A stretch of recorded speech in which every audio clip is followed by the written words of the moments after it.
So generally, so if you have, let's say, an early non-fluent, early progressive aphasia, which looks, you think, might be logopenic, would you rather go with memantine or with donepezil? No, donepezil. Donepezil.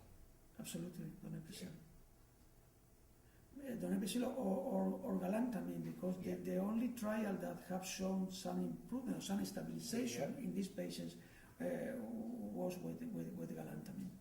And with memantine also, but as well. And do you think, would there be any harm if it turns out to be a non-fluent progressive aphasia? No.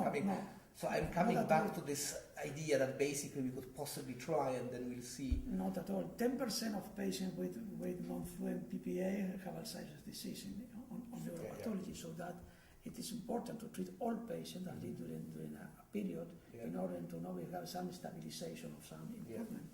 And then you mentioned kind of anecdotal evidence semantic dementia. Do you think would you try anything in semantic dementia?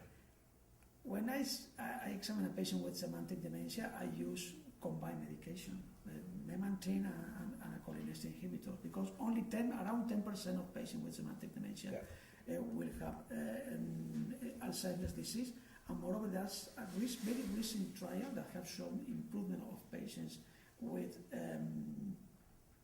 semantic dementia with drugs.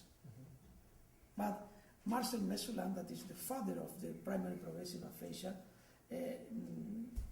told me last year that the best treatment for PPA is speech and language therapy. And which kind of? I think it depends on the type of PPA that the patient may have. For instance, in patients with semantic dementia, we use naming, since this patient can read, they have surface dyslexia, but they had good reading comprehension. I show them a picture, for instance, of a class, and after, if the patient is unable to name, they press the bar of the laptop and the word glass is written below the word, and the patient can practice this to learn.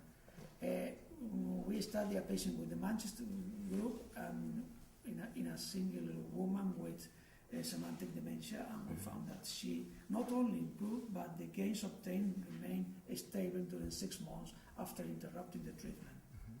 Wonderful. I think that's a kind of beautiful message to finish with the interview, because I think there are a lot of people who would say, well, those patients are progressive, they will deteriorate anyway. I mean, it's a waste of time to treat them, which I think is a very cruel and I would say unprofessional attitude. Yeah.